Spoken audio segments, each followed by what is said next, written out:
Hi, welcome to Beyond Politics. I'm Catherine Clark. Quebec NDP MP Hélène Laverdière rose to national prominence when she defeated Bloc Québécois leader Gilles Duceppe in the last election. Born in Chicoutimi and raised north of Montreal, Laverdière had always had a passion for seeing the world, a passion that she fulfilled by joining Canada's Foreign Service, where she served for 15 years in places such as Chile and Senegal and Washington, D.C. Laverdière has a real zest for life. She's an adventurous person, and that comes through in her interview here in Ottawa now on Beyond Politics.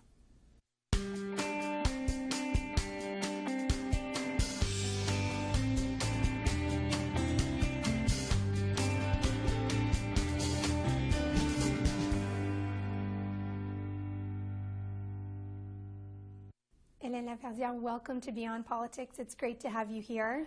Thank you for having me. It's really a pleasure. Well, we know you have a busy schedule because not only are you doing your own file, you're helping a colleague with some files, you've got the Foreign Affairs file, you're stretched thin. I'm stretched a bit thin, I would have to say. Yes. Indeed, the days start early and finish late, but you know, it's all worth it. So sometimes it can be a bit difficult because you can't spend as much time with family, friends. You know, yes. I have a brother who tells me, fortunately, there's television. We see you once in a while. So, but it's worth it. Sure. I believe in what I do. Right. So, and this is very important for me. And well, Christmas is coming. Now, give me a sense. You talked about this being worth it. But when you first decided to run, you were going to be running, and you did run, against Monsieur Duceppe, yes, who was the leader of the Bloc Québécois. Yes. So when you did make that decision to run, two questions, I guess. One, were you expecting to win?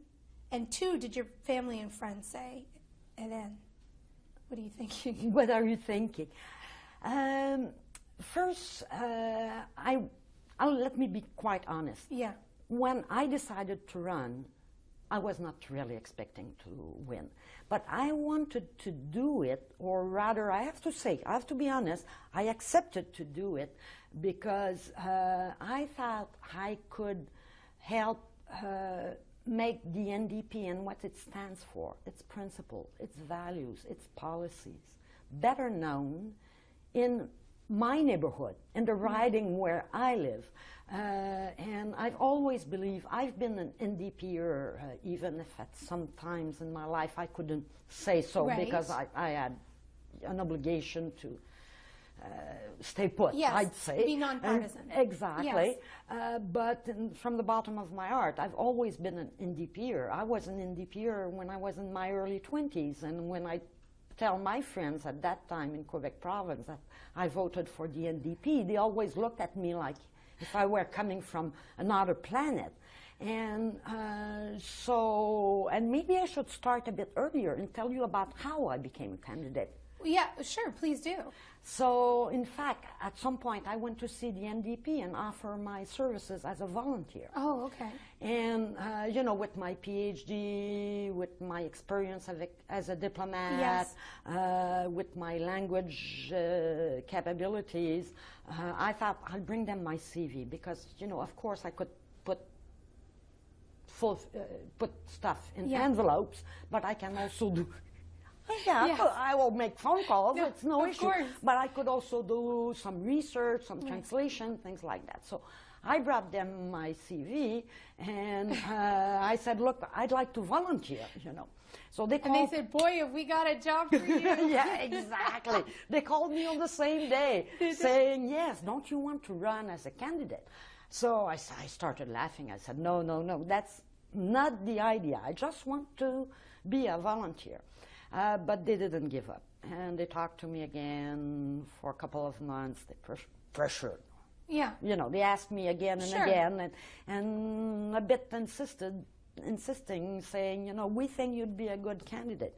And so when finally I decided to do it, and I think most of my friends were, I talked with a lot of them, asking for their views and their opinions. Most of them were saying, why not? Go ahead, Hélène. You What's know. the worst that could happen? You'll get elected. Well, kind of.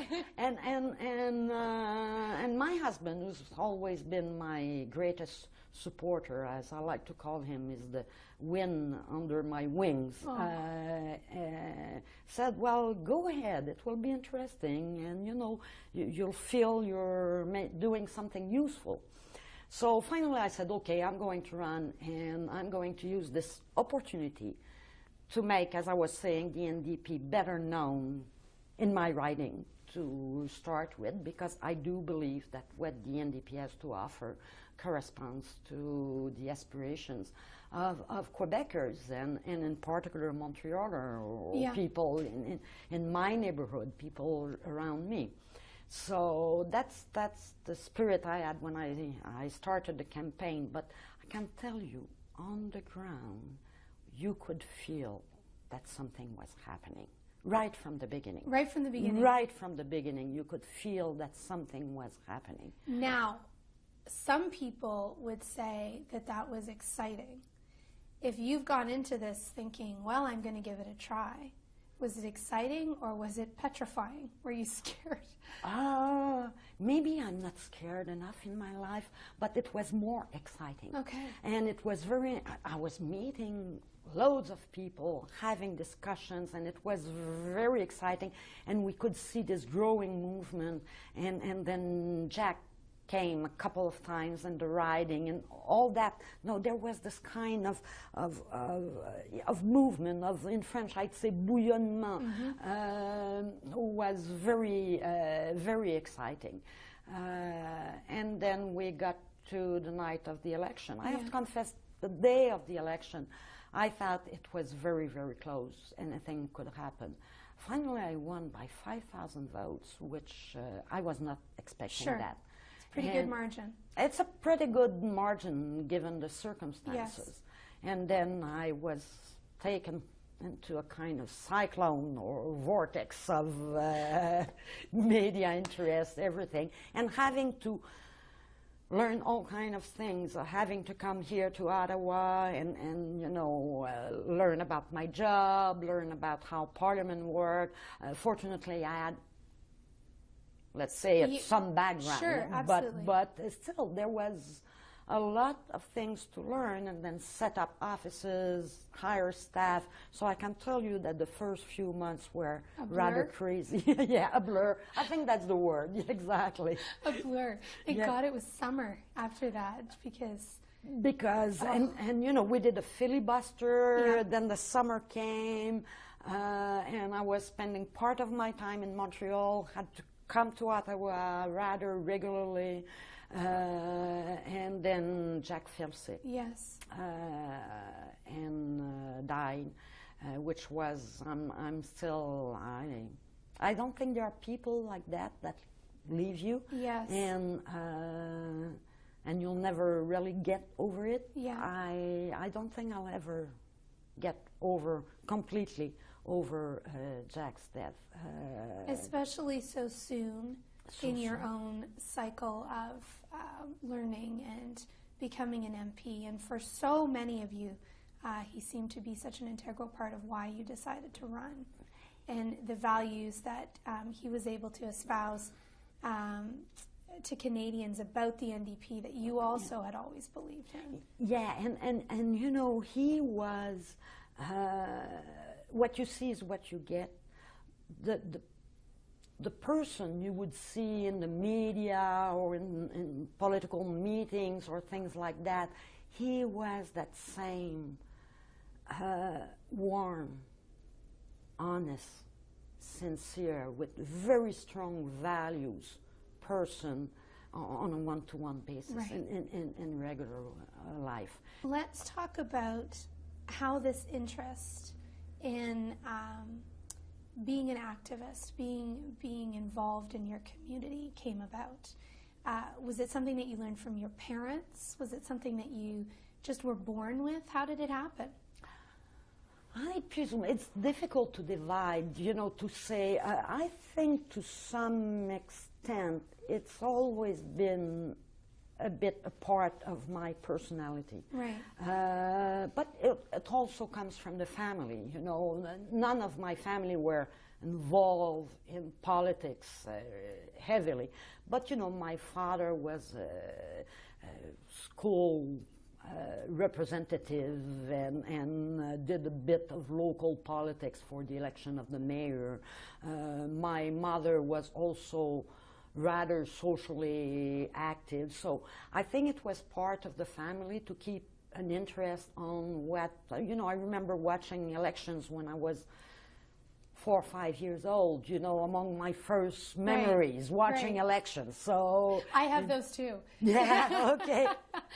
And so I think, yeah, in the family, it was part of the game to be interested in what was happening in your community, your small community, but your larger community too. Right. And at the level of the province and the country, and to keep an interest on public affairs. So, of course, it came from the family, sure. But I think also it's a bit my personality. Was it a big family? 6 children. Oh my gosh, wow. I'm number 5. You're number 5. Yeah. So did that give you a little bit of leeway to have the more adventurous personality? Indeed. Okay. Yeah, I think it's very convenient to be number 5, you know, because yes, there's all those above, you know, and you can kind of, I would say, not hide. Well, yes, maybe hide behind the 4 above you. Yes. So you get indeed more leeway. And I think also I've always had a bit of an independent spirit, right. Curious and independent. So I would tend to do a lot my own things. And but although I had an older brother, the one just before me, who was keeping a close eye on me. Oh, he was, eh? Oh, yeah, always watching when I do something he think wrong. He was always there behind me. Is he still alive? Is he still alive, doing the same thing? I'm doing it for him. Oh, are you? Good. Yeah. See, the tables have turned. Exactly.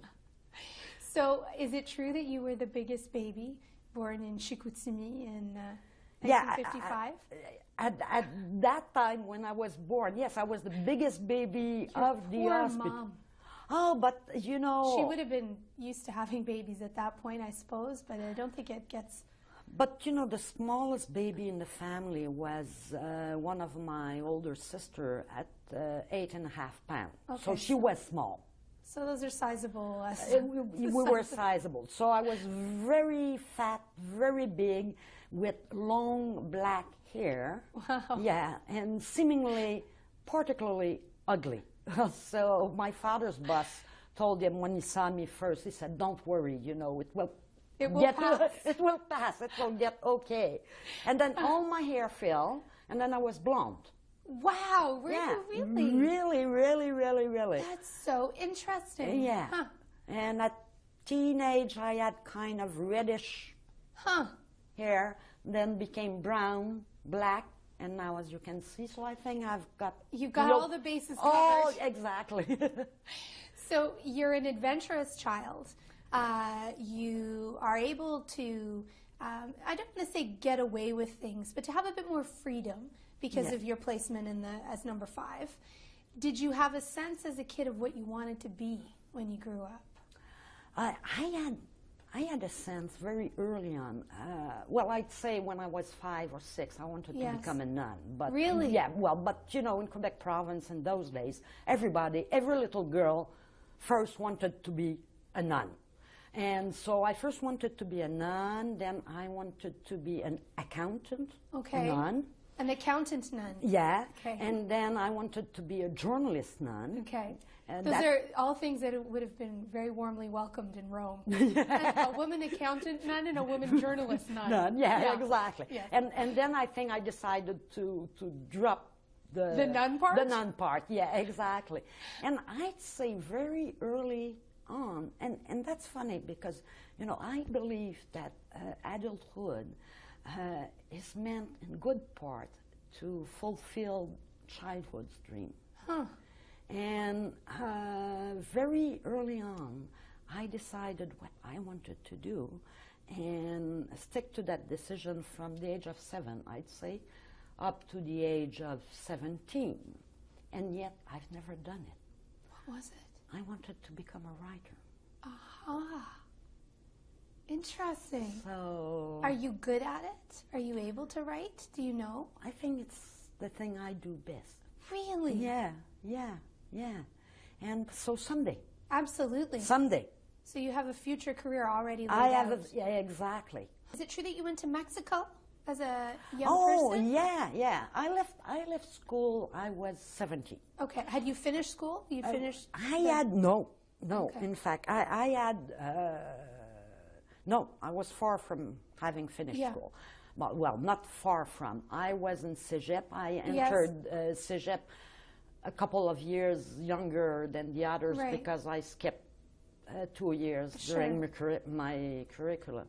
And then at 17 decided I'd quit school. Were you bored or did you want to do something else? I think I didn't realize it at the time, but in good part I was bored. Right. And that's always my worst nightmare with Okay. life. You learn about yourself. Yes. And I realized that, when I'm bored, first I can become quite a pest. Oh. Okay. And it doesn't suit me. Okay. Okay, I'm not, I You're wasn't not born. good at being bored. I'm really not That's good fairly at evident from I'm career. very good at being lazy, though. Oh, I'm very good at doing nothing. that doesn't seem to correlate, but But it always surprises people when I say that. But Okay. yes, I can do nothing for hours, or I can be very lazy. And I love laziness. Okay. And I think laziness is important in life too. Good. You need to be lazy once okay, in a while. I agree. Yeah. So probably there was a part of boredom, and also I decided suddenly that books had to be left on the side, and that I wanted to discover the real world. Real life. Real life. Okay. Exactly. So I have to say, to the despair of my parents. I can only imagine. Yeah, I started working in restaurants, traveling with friends to Mexico, came back and... You worked on a construction crew, didn't you? I worked on a construction plant, exactly. Okay. And I went, it was shortly after coming back from Mexico, I decided I should get a trade. So I went to have some training as a land surveying technician, which was quite funny because when I sat in the classroom the first day, the teacher came to see me and told me I was in the wrong classroom. Because you were a female? Because I was a female. Wow. I was, and then I learned I was the first one. Amazing. And I don't know why. I mean, there's no, no need for physical strength. Sure. Or you have to be able to adjust to different situations. You're outside most of the time. You have to be able to do maths. Right. I mean, there's some mathematics involved, but there's no physical strength. So anyhow, I worked on a construction plant. And it was quite funny also because it was a big construction plant, and there were about 700 guys. And one woman? And one woman. No and way, really? Yeah. And the first day they would leave from one end of the construction plant, which was about a kilometer long, to walk all the way to and see come the one to woman? see the one woman, because they couldn't believe it. But it was interesting because I had applied for many jobs, and people would usually tell me, my marks were good and things like that. Oh, you would be good, but we can't hire you because you're a woman. And wow. Yeah. Holy mackerel, that's amazing. Yeah. And but the company that hired me finally said, we want to hire you because you're a woman. Okay. We want to try it. Sure. And sometime after, there were quite a few other women who came on board. Who came on board. So now, how did you go from working in construction to then you made the decision to go into the Foreign Service? Oh yeah, but there's quite a few years in Okay. between. So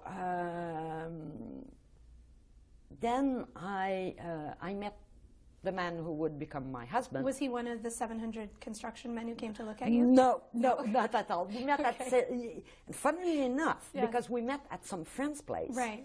And all our friends were either students or artists or things like that. We were the two workers, Okay. And we both work on construction plans, Wow. different construction plans. And So you naturally had something to talk about. we naturally had something to talk about. Right. And on top of it, I'm not shy to say it, it was really love at first sight. Was it? Oh yeah, it was, absolutely. I was You and he both? both. Oh, both. wow. That's such that's lovely. Yeah, and I didn't want to live with anybody. Okay. I'm too That's a problem.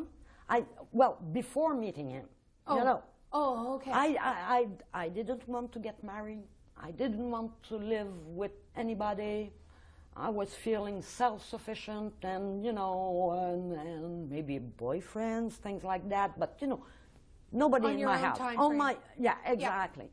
And we met, we just fell in love.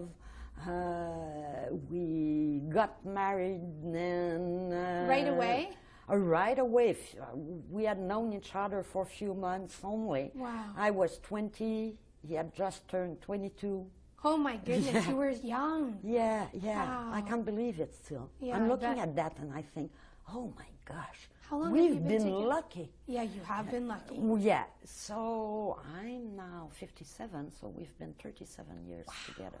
That's amazing. Yeah, yeah. And so yeah. many changes too. I mean, Oh, so many so different... many changes. Yeah. But, you know, he's such a fantastic guy. I have to talk about him because he's always been, first, he's so grounded.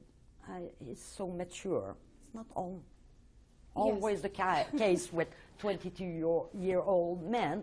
And always so supportive. It's quite incredible. And Did he make the decision, because you have, through the career in foreign service and now through this career in politics, you have had to travel around to be away. Did you make the decision at a certain stage that your career would take precedence, or did it just naturally evolve that way? we did make the decision, in fact, Yeah. because, okay, we got married, we briefly went back to school, then we owned an inn for a while. Wow. And then we decided that really we wanted to go back to school. So went back to school. He did his first undergrad studies, started master, but he wasn't really into that. So he rather went to work, and I continued doing my master and finally doing my PhD. And I remember at some point we were both quite busy and working hard, working long hours. And that's where you see, that's where the lazy part comes in. Okay. Okay. Because at some point we said, do we really want to live like that? And we decided actually that one career would take precedence over the other, and that it would be mine.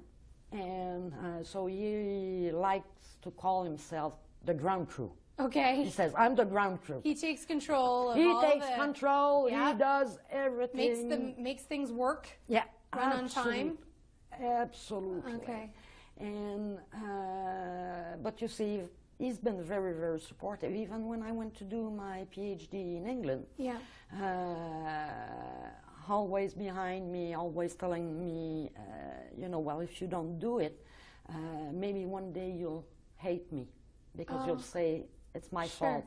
Sure. You didn't so do he it. is very supportive. Very supportive, Yeah. and took leave without pay to accompany me on your postings. on my third year of PhD, so that I could finish in time,